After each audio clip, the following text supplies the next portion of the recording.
जय हिंद दोस्तों, स्वागत है आप सभी का इस वीडियो में। मैं हूं मयूर मोगरे। तो आइए देखते हैं 28 अक्टूबर को क्या खास हमें हमारे न्यूज़पेपर में देखने को मिलता है। और जी हाँ, आज बहुत इंपॉर्टेंट एडिटोरियल्स हमें देखने को मिलने वाले हैं, तो काफ़ी कुछ चीज़ें हम यहाँ पर सीखने वाले हैं।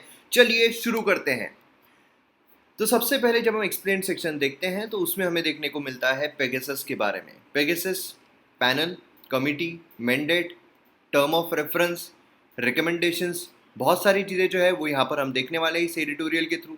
दूसरा यहाँ पर एलिगेशन जो है अगेंस्ट वानखेड़े।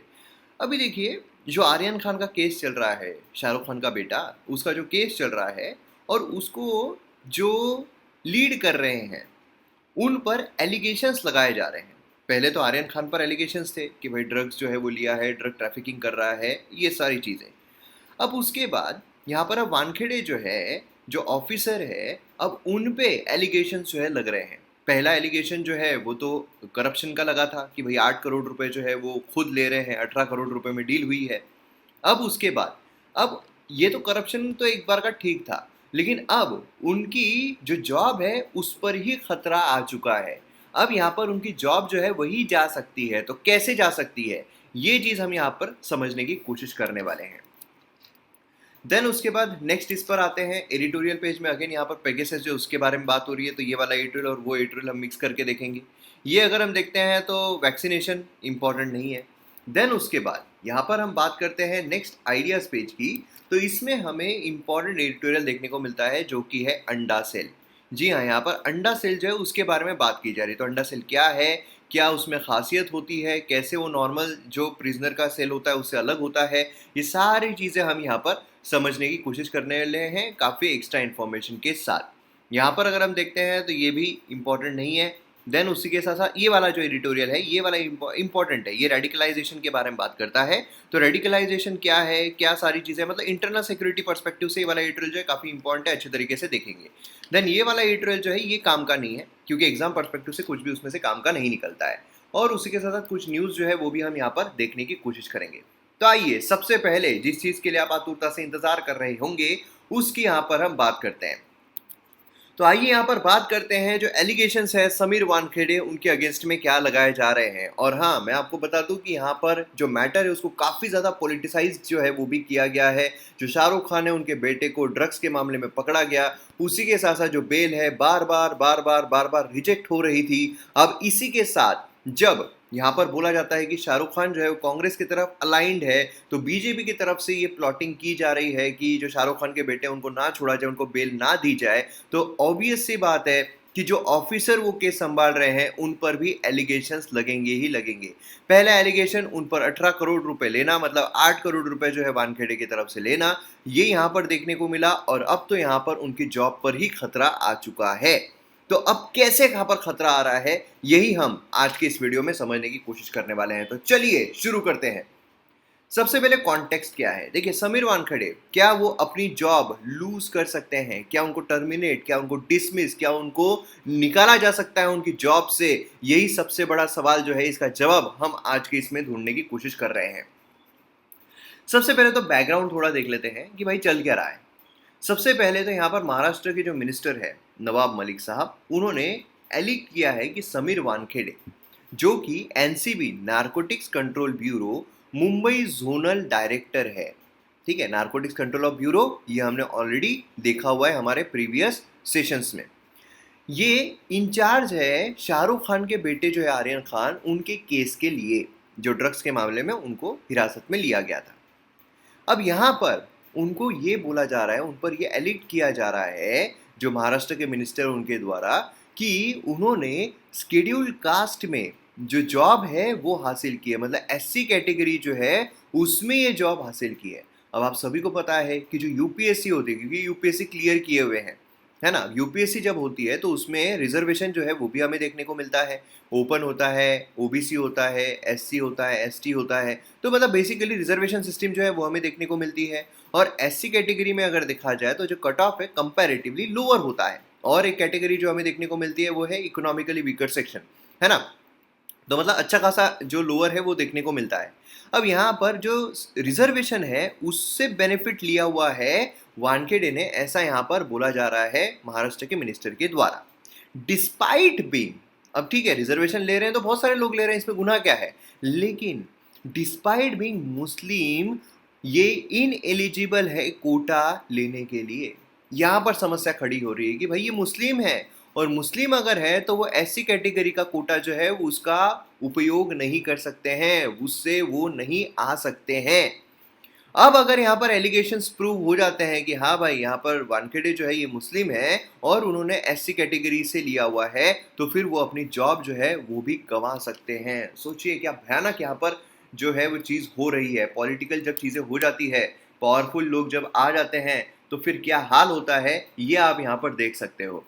वानखेड़े यहाँ पर उनका रैंक जो है वो 561st आया था यूपीएससी सीएससी 2007 में, और सिलेक्ट किए गए थे एज अ एससी कैटेगरी में से, और ये ऑफिसर बने 2008 batch of Indian revenue service custom and indirect taxes, इसमें वो बने थे। अब यहाँ पर जो चीज़ निकल कर आती है कि अक्यूज किसके ऊपर किया जा रहा है, क्यों यहाँ पर ऐसा बोला जा रहा है। अब देखिए यहाँ पर जो मलिक है, ठीक है, एलिक डैट गरचू वानखेड़े, फादर है समीर वानखेड़े के, ठीक है, ये एससी थे पहले, जो कन्वर्ट हुए इस्लाम में। उनकी जो मदर है, जो समीर वानखेड़े, उनकी जो मदर है उनसे शादी करने से पहले। फिर समीर का जन्म जो है वो होता है 1979 में, और फिर उसके बाद यहाँ पर मलिक रिलीज़ किए उन्होंने बर्थ सर्टिफिकेट, जिसमें उनके फादर का नाम जो है वो दाऊद वानखेड़े इस तरीके से यहाँ पर देखने को मिल रहा है। और मलिक ने क्लेम किया है कि समीर जो है, जो मलिक साहब है, मिनिस्टर है, उन्होंने क्लेम किया है कि यहाँ पर जो समीर है उनको as a Muslim he race किया गया है। तो अब यहाँ पर जो समस्याएं हैं वो इस तरीके से खड़ी हो जाती है कि एज अ मुस्लिम अगर यहाँ पर रेस किया हुआ है, तो फिर मुस्लिम अगर है तो ऐसी कैटेगरी में नहीं आ सकते हैं, और इन्होंने ऐसी कैटेगरी से एग्जाम जो है वो क्लियर की है, मतलब यहाँ पर फ्रॉड जो है वो हुआ है, फ्रॉड हुआ है तो उनकी जॉब जो है वो जा सकती है।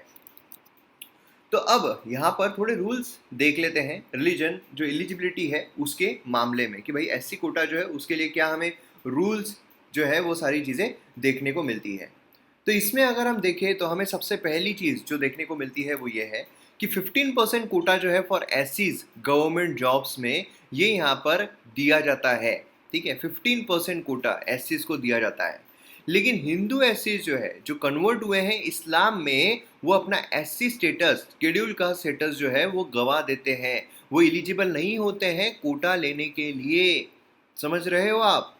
Person shall be held to a member of scheduled caste or scheduled tribe if he belongs to the caste और a tribe, अगर वो बिलोंग करते हैं उस कास्ट से, उस ट्राइब से, तो ही वो जो बेनिफिट है रिजर्वेशन का वो ले सकते हैं। और अगर वो रिलीजन जो है हिंदू, सिख, ये रिलीजन से अलग, अब यहाँ पर बुद्धिज्म जो है वो भी ऐड किया गया था, लेकिन खैर इससे अगर अलग यहाँ पर जो प्रोफेशन है, मतलब रिलीजन है, वो अगर फॉलो करते हैं तो वो एससी शेड्यूल कास्ट के मेंबर जो है वो नहीं होंगे। ये चीज हमें यहाँ पर देखने को मिलती है। Person belonging to schedule caste और शेड्यूल ट्राइब वो कंटिन्यू रहेंगे to be deemed as such irrespective of marrying non schedule caste. अब यहाँ पर कोई एक शेड्यूल समझ लो, एक कोई व्यक्ति है, उसने अगर नॉन शेड्यूल व्यक्ति से शादी किया, तो फिर यहाँ पर ये ऐसा करने से उनका शेड्यूल कास्ट स्टेटस जो है वो नहीं जाएगा। हाँ, लेकिन अगर वो कन्वर्ट हो रहे हैं किसी और रिलीजन में, तो वहाँ पर एससी स्टेटस जो है वो चला जाएगा। लेकिन यहाँ पर ये भी है कि रिकन्वर्ट अगर हो रहे हैं टू हिंदुइज्म या सिखिज्म, तो एक्सेप्ट किया जाएगा as a member of schedule caste. Shall be accepted as a member of schedule caste, shall be, है ना, किया ही जाएगा अगर वो रिकन्वर्ट हो रहे हैं, ठीक है। तो मतलब यहाँ पर जो वानखेड़े उनके लिए क्या बनता है कि समझ लो यहाँ पर वो उनके फादर जो है वो मुस्लिम इसमें कन्वर्ट हुए, एंड देन उसके बाद शादी के बाद अगर वो फिर से यहाँ पर इसमें कन्वर्ट हो गए, हिंदुइज्म में कन्वर्ट हो गए, रिकन्वर्ट हो गए, तो ऐसे सिनारियो में अगेन वो एससी कैटेगरी में आ गए। फिर वहाँ से अगर उन्होंने एग्जाम क्लियर की है तो वो एससी कैटेगरी में ही क्लियर की होगी, तो वहाँ पर उनको कोई भी आँच नहीं आएगी। लेकिन अगर उनके फादर जो है अब भी उन्होंने रिलीजन जो है वो चेंज नहीं किया है, और एज अ मुस्लिम ही समीर वानखेड़े को यहाँ पर किया गया है, तो वो एससी कैटेगरी में नहीं आते, उनकी जॉब जो है वो जा सकती है। कॉन्स्टिट्यूशन ने ऑर्डर किया 1950 में, जो no person professing a religion different from Hindu, Sikh, Buddhist religion can be deemed to be a member of SC, है ना। राइट जो है पर्सन का belong to schedule tribe independent है उसके रिलीजियस फेथ से। तो यहाँ पर शेड्यूल ट्राइब अगर हम देखते हैं, जो भी रिलीजियस फेथ है उसके इररेस्पेक्टिव है कि भाई वो तो रहेंगे ही रहेंगे। अब यहाँ पर जो एक्सक्लूजन है मुस्लिम का क्रिश्चियन का, ये डिस्क्रिमिनेटरी नहीं है। रिलीजन के ग्राउंड पर डिस्क्रिमिनेशन हो रहा है कि भाई ये अगर है तो वो शेड्यूल कास्ट में नहीं आ सकते हैं। तो कहते हैं कि काफ़ी सारी पिटिशन इसके बारे में दाखिल की गई है सुप्रीम कोर्ट में, और यहाँ पर प्ली जो है पेंडिंग है अभी फिलहाल कोर्ट में। क्लियर है।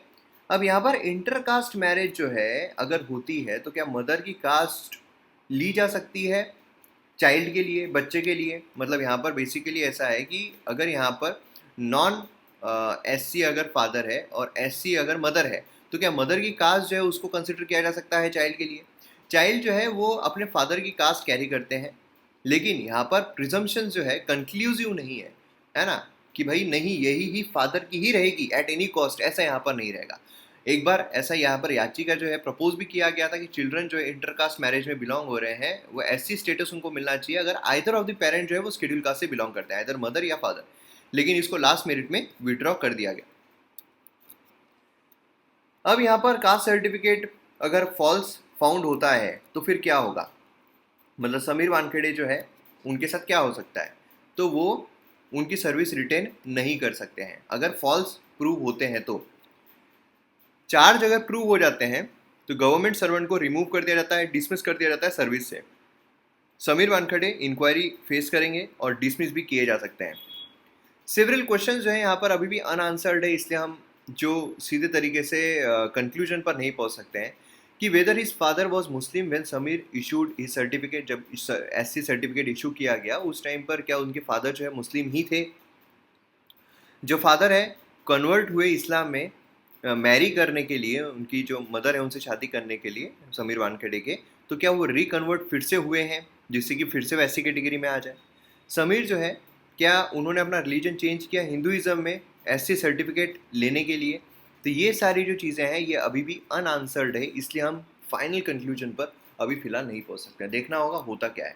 लेकिन इससे हमें एक सीख ये ज़रूर मिलती है कि अगर आप ऑफिसर हो, ठीक है, अगर आप ऑफिसर हो और just for the power, just for the glamour अगर आप ऑफिसर जो है उसके लिए ऑप्ट करना चाह रहे हो, तो वो जो चीज़ें हैं वो काफ़ी कम इम्पैक्ट करती है आगे जाकर। अभी एमेचर है, अभी आप सिर्फ ग्लैमर जो है वो देख रहे हो, अभी सिर्फ आप जो इल्यूमिन मतलब हम ये बोल सकते हैं एक इल्यूजन वाली पावर जो है वो देख सकते हैं। लेकिन जब हम एक्चुअल में वहाँ पर जाते हैं, एक्चुअल में क्या हमारे पास पावर आती है, लेकिन पावर जितनी आ रही है उसके साथ साथ बहुत ज़्यादा प्रेशर, बहुत ज़्यादा रिस्पॉन्सिबिलिटी आ रही है। तो अगर आप एक रिस्पॉन्सिबिलिटी के तौर पर वहाँ पर जाने की कोशिश करो तो आपका डेडिकेशन, आपका मोटिवेशन कभी ख़त्म नहीं होगा। अगर आप पावर के लिए जाने की कोशिश करो तो आपका मोटिवेशन जो है बार बार बार बार बार बार उसको बूस्ट करने की ज़रूरत पड़ती रहेगी। तो ये चीज़ आप यहाँ से सीख सकते हो। आइए यहाँ पर हम बात करते हैं पेगासस स्पाईवेयर के बारे में। तो ये हमारे जीएस पेपर 3 के लिए काफ़ी ज़्यादा इंपॉर्टेंट है इंटरनल सिक्योरिटी पर्सपेक्टिव से। तो यहाँ पर अगर हम देखते हैं रिसेंटली रिपोर्ट किया गया पेगासस एक मैलिशियस सॉफ्टवेयर जो यहाँ पर सीक्रेटली स्पाई करने के लिए काम आता है, मॉनिटर करने के लिए काम आता है। एक्सटेंसिवली जो पब्लिक फिगर्स है अलग अलग बैकग्राउंड के, उनको यहाँ पर उन पर निगरानी रखने के लिए काम करता है। इसके बारे में अगर हम देखते हैं तो ये एक मैलिशियस सॉफ्टवेयर है या फिर मालवेयर है जिसको स्पाईवेयर क्लासिफाई किया गया है, डेसिग्नेट किया गया है, जिससे कि डिवाइसेस जो है उनका एक्सेस उनको मिल जाए बिना यूज़र के नॉलेज के। यूज़र को पता ही नहीं चलता है कि भाई यहाँ पर लिया गया है करके। इसमें पर्सनल इन्फॉर्मेशन जो है वो भी ली जाती है और फिर से जो निगरानी रख रहा है उसे जिनको भी चाहिए उनको दी जाती है। यहाँ पर डेवलप किया गया है इजरायली फर्म NSO ग्रुप के द्वारा, जो 2010 में सेटअप की गई थी। Pegasus infections can be achieved through so called zero click attack. Zero click attack मतलब क्या है कि भाई मुझे कुछ यहाँ पर करने की ज़रूरत ही नहीं है, वो अपने आप ही मेरे कंप्यूटर में जाकर उसको हैक करके मेरी पूरी इन्फॉर्मेशन जो है वो ले सकते हैं। तो ये चीज़ हमें देखने को मिलती है। अब पेगासस पैनल, ठीक है, ये क्या है? सुप्रीम कोर्ट जो उसने सेटअप किया है एक पैनल जिससे कि एलिगेशन जो है पोटेंशियल सर्विलेंस का वो यहाँ पर इन्वेस्टिगेट किया जा सके। क्या है कि यहाँ पर राइट टू प्रिवेसी जो है वो भी यहाँ पर आ जाती है ना। तो इसलिए क्या है कि यहाँ पर जो चीज़ें हैं इसको ज़्यादा ही सीरियसली यहाँ पर लिया जा रहा है। अब लिया भी जाना चाहिए क्योंकि यहाँ पर जो प्रिवेसी है वो अगर जाती है, इन्फॉर्मेशन अगर जाती है, क्योंकि data is the new currency, तो इसलिए क्या है कि यहाँ पर काफ़ी हानि जो है वो पहुँच सकती है। तो यहाँ पर कोर्ट के द्वारा कुछ टर्म ऑफ रेफरेंस दिए गए हैं कि पेगासस जो है वो फ़ोन में यूज़ किया गया है, बाकी डिवाइसेस में यूज़ किया गया इंडियन सिटीजन के डाटा स्टोर करने के लिए, कन्वर्सेशन देखने के लिए, इन्फॉर्मेशन लेने के लिए। देन डिटेल्स जो है विक्टिम के जो अफेक्ट हुए हैं ऐसे अटैक से, देन यहाँ पर स्टेप्स एक्शन जो लिए गए हैं यूनियन ऑफ इंडिया के द्वारा जब हैकिंग जो है व्हाट्सएप पर रिपोर्ट की गई थी, पेगासस जो है उसने यहाँ पर एक्वायर्ड किया गया है स्टेट गवर्नमेंट के द्वारा, गवर्नमेंट के द्वारा गवर्नमेंट एजेंसी जो है पेगासस यूज़ कर रही है इंडियन सिटीजन पर, किस लॉ के तहत, किस रूल के तहत, किस गाइडलाइन के तहत। तो ये टर्म ऑफ रेफरेंसेस है कि ये क्वेश्चंस पर जवाब जो है वो निकाले जाएंगे एंड देन उस पर सोल्यूशन जो है वो दिया जाएगा, ठीक है। तो ये टर्म ऑफ रेफरेंसेस हमें देखने को मिलती है और उसी के बलबूते पर कुछ रिकमेंडेशन जो है वो भी यहाँ पर किए जाएंगे कमेटी के द्वारा, जैसे कि रिगार्डिंग जो अमेंडमेंट है लॉ का सर्विलेंस के प्रोसीजर के लिए, राइट टू प्रिवेसी के लिए, यहाँ पर लॉ जो है उस पर यहाँ पर रिकमेंडेशन देंगे। देन यहाँ पर रिकमेंडेशन आएंगे regarding enhancing and improving cyber security हमारे जो नेशन है उसमें। देन यहाँ पर जो इन्वेजन है राइट टू प्रिवेसी का, उसका प्रिवेंशन कैसे हो सके उस पर रिकमेंडेशन जो है यहाँ पर आएंगे। तो काफ़ी अच्छा एक यहाँ पर रिकमेंडेशन जो है उसका सेट हमें देखने को मिलने वाला है साइबर सिक्योरिटी से रिलेटेड, प्लस उसी के साथ साथ जो इंटरनल सिक्योरिटी है उससे भी रिलेटेड। स्टैब्लिशमेंट जो है suspicious illegal surveillance of device का। देन यहाँ पर कोई भी अगर मैटर कमेटी अगर उनको ऐसा लगता है कि भाई इस पर भी रिकमेंडेशन दी जानी चाहिए तो उस पर भी रिकमेंडेशन देगी कमेटी, है ना। कोई भी अरेंजमेंट प्रोटेक्शन जो है सिटीजन के राइट का, पार्लियामेंट लैक्यूना अगर कुछ होता है उसमें, तो ये सारी चीज़ें जो है उस पर रिकमेंडेशंस हमें एक्सपेक्टेड है। तो ये चीज़ हमें देखने को मिल रही है। अब यहाँ पर सुप्रीम कोर्ट जो है उसने ये भी बोला कि भाई देखो ओमनीबस प्रोहिबिशन जो है अगेंस्ट जुडिशियल रिव्यू नहीं हो सकता है, सुप्रीम कोर्ट के द्वारा बोला गया। ओमनियस प्रोहिबिशन मतलब क्या है, ओमनीबस कि भाई कंप्लीट यहाँ पर जुडिशियल रिव्यू जो है वो लागू ही नहीं होगा, ऐसा यहाँ पर नहीं हो सकता है। यूनियन ऑफ इंडिया जो है अगर वो इन्फॉर्मेशन नहीं दे रही है, क्या होता है कभी कभार सुप्रीम कोर्ट इन्फॉर्मेशन मांगती है और यूनियन गवर्नमेंट इन्फॉर्मेशन नहीं देती है बोल के हमारे सिक्योरिटी को थ्रेट है हो सकता है इसलिए इन्फॉर्मेशन नहीं देना है। तो सुप्रीम कोर्ट चिढ़ गया, भाई ऐसा नहीं हो सकता है कि हर बार तुम नेशनल सिक्योरिटी का बहाना बनाओ और हमको इन्फॉर्मेशन जो है प्रोवाइड ही ना करो, है ना। तो ये चीज़ यहाँ पर सुप्रीम कोर्ट के द्वारा, तो ये वर्ड जो है ये एक इम्पॉर्टेंट है, इसके बारे में आपको इन्फॉर्मेशन रहनी चाहिए। आइए यहाँ पर हम बात करते हैं अब अंडा सेल के बारे में। अंडा सेल क्या होता है, इसमें क्या क्या फीचर्स होते हैं, कैसे नॉर्मल हमारा जो प्रिजनर्स का सेल होता है उससे अलग होता है, किन को रखा जाता है, किसके पास पावर है, ये सारी चीज़ें हम आज के इस वीडियो में देखने वाले हैं। तो चलिए शुरू करते हैं। सबसे पहले कॉन्टेक्स्ट अगर हम देखें तो जो गौतम नावलखा पार्टनर इन्होंने क्लेम किया है कि जो अंडा सेल है उसमें उनको रखने की वजह से उनकी हेल्थ जो है वो यहाँ पर एडवर्सली अफेक्ट हो रही है। तो अब यहाँ पर एक्टिविस्ट आप बोल सकते हो। तो अंडा सेल अब क्या है, अंडा सेल, अंडा सेल जी हाँ जो हम सोच रहे हैं एग, वही यहाँ पर अंडा सेल जो है वो हमें देखने को मिलता है। तो अब अंडा सेल क्या है, व्हाट इज अंडा सेल।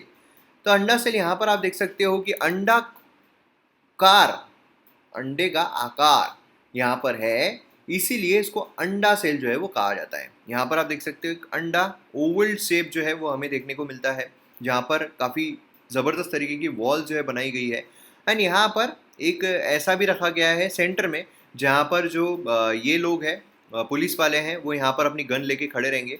एंड गोलाकार रहने की वजह से क्या है, मतलब ओवल शेप रहने की वजह से क्या है कि यहाँ पर सभी तरफ निगरानी जो है वो रहती है कि भाई कहाँ से कोई कुछ कर रहा है कि कहीं से कोई कुछ निकल रहा है कि कौन कहाँ जा रहा है, क्या हो रहा है। तो ये पूरा जो है यहाँ पर ये रहता है। तो ये बेस्ट यहाँ पर सिनारियो देखने को मिलता है हमें, ताकि निगरानी जो है प्रॉपर तरीके से रखी जा सके। मतलब ये हम समझ सकते हैं कि यहाँ पर काफ़ी स्ट्रिक्टनेस देखने को मिलती है। अंडा सेल जो है हाई सिक्योरिटी प्रिजन है, ठीक है, क्योंकि इसका ऑब्लॉन्ग शेप हमें देखने को मिलता है इसलिए इसका नाम जो है वो अंडा सेल यहाँ पर दिया गया है। Central prison across India have अंडा सेल, सिर्फ जो सेंट्रल प्रिजन्स है उन्हीं में अंडा सेल देखने को मिलता है। तो प्रीलिम्स पर्सपेक्टिव से एक एक पॉइंट यहाँ पर निकल सकता है। जो बिल्ड किया गया है पब्लिक वर्क डिपार्टमेंट के द्वारा, सेल जो है स्पेशली डिजाइन किए गए हैं हाई रिस्क प्रिजनर्स को रखने के लिए, कि भाई टेररिस्ट हो, कोई गैंगस्टर्स हो, इन लोगों को रखने के लिए। जो ऑब्लॉन्ग शेप है इसका, ये बेटर व्यू प्रोवाइड करता है मॉनिटरिंग करने के लिए और पेट्रोलिंग करने के लिए। And more prison officer staff ये पोस्ट किए जाते हैं यहाँ पर अंडा सेल में, रैदर देन जो हमारा बैरक, जो नॉर्मल हमारा प्रिजन का सेल होता है उसके कंपैरिजन में यहाँ पर ज़्यादा लोग रखे हुए होते हैं, ताकि निगरानी जो है उतनी स्ट्रिक्ट रहे। और स्ट्रिक्टनेस है मतलब यहाँ पर लोग जो है वैसे ही लाए जाते होंगे अंडा सेल में। हर एक स्टाफ मेंबर जो एंटर कर रहा है, एग्जिट कर रहा है, उनको रजिस्टर पर साइन भी करना पड़ता है। अब यहाँ पर अंडा सेल जो है क्या उसका मतलब है कि यहाँ पर सॉलिटरी रहेगा, मतलब यहाँ पर एकदम ही उसको आइसोलेट रख दिया जाएगा। देखिए अंडा सेल जो है यहाँ पर सॉलिटरी कन्फाइनमेंट नहीं हो सकता, ऐसा बोला गया, कि यहाँ पर क्या है, एकदम आइसोलेशन जो है वो नहीं होता है भाई साहब। मोस्ट आइसोलेटेड सेल ज़रूर है, लेकिन ये आइसोलेशन, कंप्लीट आइसोलेशन जो है वो नहीं है। आइसोलेटेड सेल अलग होते हैं। आइसोलेटेड सेल का बिगर कोर्टयार्ड होता है और ओपन होता है ऊपर से। लेकिन यहाँ पर अगर आप देखो कि अंडा सेल में यूजुअली 2 विंग्स हैं और कवर्ड है आयरन रॉड से ऊपर से, इसलिए क्या है कि ये कंप्लीट आइसोलेशन इसका नहीं होगा। अंडा सेल जो है नॉर्मल हमारे जो सेल होते हैं उससे अलग कैसे हैं? अंडा सेल में टॉयलेट बाथरूम फैसिलिटी जो है अटैच दी गई है कि भाई आप बाहर मत निकलो, सीधा अंदर ही अंदर जो करना है करो। यहाँ पर जो बाकी प्रिजनर्स हैं उनसे आप इंटरेक्ट जो है वो नहीं कर सकते हो। बाकी नॉर्मल हमारा ब्रैक जो होता है उसमें इंटरेक्ट कर सकते हैं। लाइब्रेरी, कैंटीन कुछ आप विजिट नहीं करोगे, सारे खाना, बुक्स सब आपको सेल जो है उसी में प्रोवाइड किया जाएगा। एंड यहाँ पर किन को रखा जाता है अंडा सेल में? तो यहाँ पर अंडा सेल जो है स्पेशली टेररिस्ट बोलिए, नक्सलाइट्स बोलिए, गैंगस्टर्स बोलिए, ऑर्गेनाइज क्राइम के जो मेंबर्स होते हैं उनके लिए बोलिए, अंडर ट्रायल कन्विक्ट्स बोलिए उनके लिए, है ना। तो इनके लिए यहाँ पर रखा जाता है। ये भी अगर हम इंटरनल सिक्योरिटी पर्सपेक्टिव से देखें तो काफ़ी इंपॉर्टेंट है। अब यहाँ पर सुपरिटेंडेंट ऑफ पर्टिकुलर प्रिजन जो है वो डिसाइड करते हैं, उनके पास ये पावर होती है कि कौन शिफ्ट किया जाएगा। तो ये भी इंपॉर्टेंट है, प्रीलिम्स में आ सकता है। इन दी पास संजय दत्त जो है उनको रखा गया था अंडा सेल में। अजमल कसाब जो है उसको एरवाड़ा जेल के अंडा सेल में जो है वो रखा गया था। देन उसके बाद यहाँ पर हमें रेडिकलाइजेशन जो है वो टॉपिक देखने को मिलता है। अब रेडिकलाइजेशन अगर हम देखें तो ये खासकर हम GS3 पर्सपेक्टिव, मतलब इंटरनल सिक्योरिटी पर्सपेक्टिव से बहुत ज़्यादा इम्पॉर्टेंट टॉपिक है। रेडिकलाइजेशन का मतलब क्या है? रेडिकलाइजेशन का मतलब है भाई साहब कि यहाँ पर फंडामेंटल नेचर जो है कुछ चीज़ का वो चेंज हो जाना, मतलब पहले कुछ अलग थे, अभी यहाँ पर कुछ चेंज हो गए हैं। रेडिकलाइज्म ये सेट ऑफ बिलीफ है, एक्शन है लोगों का। मतलब समझ लो कि पहले जो इंडिविजुअल है उसका ट्रांसफॉर्मेशन यहाँ पर हो रहा है। पहले एक मॉडरेट था, लॉ फॉलो करने वाला व्यक्ति था, अब वो यहाँ पर एक्टिव वॉयलेंट एक्सट्रीमिस्ट बन चुका है। पहले एकदम शांत था कि नहीं जो हो रहा है सब अच्छा हो रहा है, सब चंगा सी। फिर उसके बाद सडनली उसको ये हो जाता है एकदम से, और फिर वो आने की तानी पे आ जाता है। ठीक है, तो ये हमें रेडिकलाइजेशन इसमें देखने को मिलता है। टाइप क्या क्या है रेडिकलाइजेशन के? तो इसमें राइट विंग एक्सट्रीमिज्म हमें देखने को मिलता है। राइट विंग एक्सट्रीमिज्म मतलब रेडिकलाइजेशन जो है फासिज्म से, रैशनलिज्म से, सुप्रीमिज्म से, अल्ट्रा नेशनलिज्म से, इससे एसोसिएटेड है। दूसरा पॉलिटिकल रिलीजियस एक्सट्रीमिज्म है, जहाँ पर पॉलिटिकल इंटरप्रिटेशन जो है रिलीजन का, डिफेंस का वो लिया जाता है। मतलब by violent mean religious identity जो है वो खतरे में है और इसलिए हमें अब हथियार उठाने पड़ेंगे, ये यहाँ पर ली जाती है। और लेफ्ट विंग एक्सट्रीमिज्म आता है, जहाँ पर एंटी कैपिटलिस्ट डिमांड जो है उस पर मोस्टली फोकस किया जाता है। अब यहाँ पर फैक्टर्स अगर हम देखते हैं जो रेडिकलिज्म की तरफ जाते हैं, तो इंडिविजुअल सोशो साइकोलॉजिकल फैक्टर रहता है, जहाँ पर एलिनिएशन, एक्सक्लूजन किसी का अगर हो तो वो क्या करता है, वो रेडिकल हो जाता है कि भाई मेरे को ये अपना ही नहीं रहा है, कोई नहीं अपना रहा है, मैं एकदम अकेला हूँ, तो मैं क्यों ना फिर ये कर दूँ वो कर दूँ, ऐसा यहाँ पर आ जाता है। सोशियो इकोनॉमिक फैक्टर आता है, जहाँ पर डिस्क्रिमिनेशन अगर किसी व्यक्ति के साथ होता है कि भाई लिमिट एजुकेशन जो है वो उसको नहीं दी जा रही है, अगर उसको एम्प्लॉयमेंट नहीं दी जा रही है, तो वो रेडिकलाइज हो जाता है कि भाई आतंकवादी सटक ली। पॉलिटिकल फैक्टर होते हैं कि जहाँ पर गुड गवर्नेंस, सही गवर्नेंस नहीं हो रहा है, गवर्नमेंट सही तरीके से काम नहीं कर पा रही उनके लिए, वहाँ पर रेडिकलाइजेशन होता है। सोशल मीडिया बोलिए, virtual participation, eco chamber, like minded extremist views यहाँ पर आ जाते हैं। तो रेडिकलाइजेशन जो है सोशल मीडिया तो मतलब अभी अपरंपार इसमें चला गया है। तो ये सारे फैक्टर्स है जहाँ पर रेडिकलाइजेशन जो है वो होता है।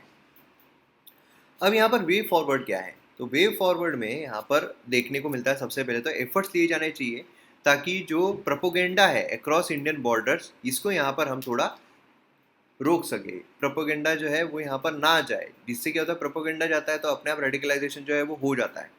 यूनिफॉर्म स्ट्रेटरी या फिर पॉलिसी फ्रेमवर्क जो है वो रहना चाहिए रेडिकलाइजेशन से डील करने के लिए।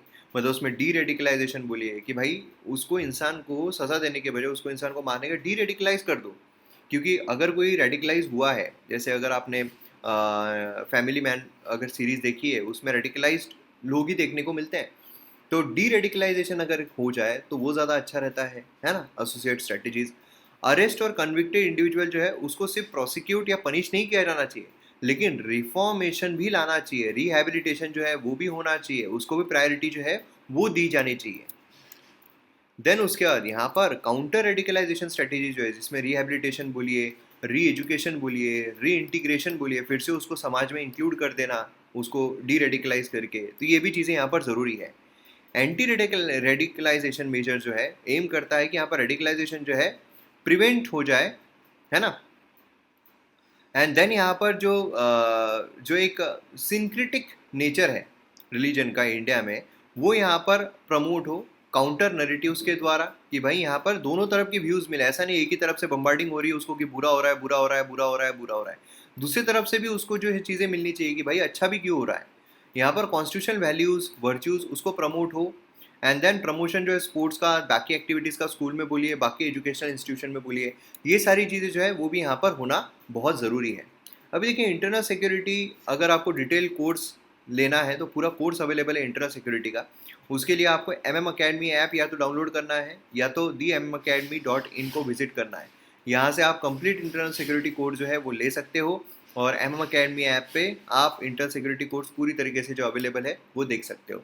इसलिए फटाफट डाउनलोड कीजिए अकेडमी ऐप या फिर विजिट कीजिए theMMAcademy.in। यहाँ पर आपको सिर्फ इंटरनल सिक्योरिटी नहीं तो बाकी भी कोर्सेज देखने को मिलते हैं, जैसे कि मॉडर्न हिस्ट्री हो गया, एंशिएंट हिस्ट्री हो गया, पॉलिटी हो गया, इकोनॉमी हो गया, एनवायरमेंट हो गया, डिजास्टर मैनेजमेंट हो गया। तो बहुत सारे कोर्सेज देखने को मिलते हैं, तो मज़ा आ जाएगा आप सभी को पूरा आपका ज़बरदस्त। और यूपीएससी 2021 में हमने देखा ही इतने सारे क्वेश्चन जो है वो सीधे तरीके से आए थे लेक्चर्स में से, इसलिए जल्द से जल्द डाउनलोड कीजिए और विजिट कीजिए, मज़ा आ जाएगा आपको।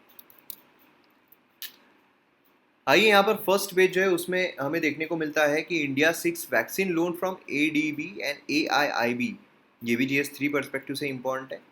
अब यहाँ पर जो गवर्नमेंट है इसने अप्लाई किया है loan Asian infrastructure investment bank से और एशियन डेवलपमेंट बैंक से, जिससे कि 667 मिलियन डोजेज जो है कोविड वैक्सीन की उसको प्रोक्योर किया जा सके। अब इम्पॉर्टेंट क्या है? इम्पॉर्टेंट है AIIB एंड ADB। तो एशियन डेवलपमेंट बैंक क्या है? तो देखिए एग्जाम परस्पेक्टिव से इंपॉर्टेंट, पूरी PhD नहीं करना है आपको, उसकी एग्जाम नहीं देनी है, ठीक है। ADB जो है रीजनल डेवलपमेंट बैंक, स्टैब्लिश की गई 1966 में, 68 मेंबर, इंडिया फाउंडिंग मेंबर है। एम करता है कि सोशल इकोनॉमिक डेवलपमेंट यहाँ पर प्रमोट हो सके एशिया एंड पैसिफिक। भले ही एशियन डेवलपमेंट बैंक है लेकिन स्टिल यहाँ पर पैसिफिक रीजन जो है उसके भी डेवलपमेंट के लिए देखता है। हेडक्वार्टर मनीला फिलीपींस में देखने को मिलता है। वही अगर हम बात करते हैं एशियन इंफ्रास्ट्रक्चर इन्वेस्टमेंट बैंक की, तो उसमें हमें Asian investment bank multilateral development bank है। मिशन है कि सोशल इकोनॉमिक आउटकम जो है एशिया में उसको इम्प्रूव किया जा सके। और हेडक्वार्टर जो है बीजिंग में हमें देखने को मिलता है। ऑपरेशन शुरू हुआ 2016 में। और 14 जो है G20 Nations AIIB member, France, Germany, Italy, UK, ये सब देखने को मिलते हैं। उसी के साथ साथ यहाँ पर अगर आप देखोगे तो गोल्स है कि सस्टेनेबल इकोनॉमिक डेवलपमेंट यहाँ पर फॉस्टर जो है वो हो सके, वेल्थ क्रिएट हो सके, इंफ्रास्ट्रक्चर इंप्रूव हो सके, then regional cooperation and partnership यहाँ पर प्रमोट हो सके, इन्वेस्टमेंट पब्लिक प्राइवेट कैपिटल में प्रमोट हो सके, रिसोर्सेज जो है वो यहाँ पर यूटिलाइज किए जा सके, प्राइवेट इन्वेस्टमेंट जो है उसको इनकरेज हम कर सकें। तो मतलब बेसिकली इन्वेस्टमेंट इंफ्रास्ट्रक्चर में यहाँ पर ज़्यादा हो। गवर्नेंस अगर हम देखते हैं तो एक गवर्नर है, बाकी अल्टरनेटिव गवर्नर है जो अपॉइंट किए जाते हैं मेंबर कंट्री के द्वारा। बोर्ड यहाँ पर नए मेंबर जो है एडमिशन के बेसिस पर होते हैं, है ना। देन यहाँ पर अगर आप देखोगे AIIB आर्टिकल्स ऑफ अग्रीमेंट, ये भी हमें देखने को मिलता है। तो बेसिकली आपको इतना गवर्नेंस के बारे में नहीं पता होना, थोड़ा सा आपको आइडिया जो है वो रहना चाहिए। वोटिंग राइट्स अगर हम देखते हैं, चाइना का लार्जेस्ट शेयर होल्डिंग है एंड वोटिंग शेयर जो है बैंक में, उसके बाद इंडिया, रशिया एंड जर्मनी, इस तरीके से हमें देखने को मिलता है। एंड कोई भी रेसिडेंट बोर्ड या एग्जीक्यूटिव डायरेक्टर जो है रिप्रेजेंट करता हो member countries day to day basis, ऐसा यहाँ पर नहीं है। तो ये चीज़ें हमें यहाँ पर देखने को मिलती है AIIB के बारे में। तो इस तरीके से हमारा आज का जो एनालिसिस है वो ख़त्म होता है। अगर आपको वीडियो पसंद आए तो शेयर ज़रूर कीजिए, सब्सक्राइब कीजिए चैनल को। मिलते हैं हम अगले वीडियो में। जय हिंद। अकेडमी ऐप को आपने डाउनलोड किया है नहीं? क्योंकि मेरे द्वारा जो कोर्सेस लाए जा रहे हैं यहाँ पर तो आप डेमो लेक्चर देख रहे हो, लेकिन आपको जो असली लेक्चर्स है, जो असली माल है, वो आपको अकेडमी ऐप पर देखने को मिलेगा। मतलब मॉडर्न हिस्ट्री कंप्लीटली अवेलेबल है भाई साहब, जो इंडियन पॉलिटी है कंप्लीटली अवेलेबल है, एंशिएंट हिस्ट्री कंप्लीटली अवेलेबल है, जो एथिक्स है कंप्लीटली अवेलेबल है। तो इस तरीके के आपको जो लेक्चर्स है, आपको जो कोर्सेस है, वो आपको अकेडमी ऐप पर देखने को मिलेंगे। और आप यहाँ पर हाईएस्ट क्वालिटी कंटेंट एंजॉय कर सकते हो। और ये जो हाईएस्ट क्वालिटी कंटेंट है ना, किसी को बताना मत, लोएस्ट प्राइजेस पर है। इतने कम प्राइजेस है, इतने कम प्राइजेस है, क्योंकि हमारी टैग लाइन ही है कि हर गांव से सितारे निकलेंगे और हर गांव से हम सितारे निकाल कर रहेंगे।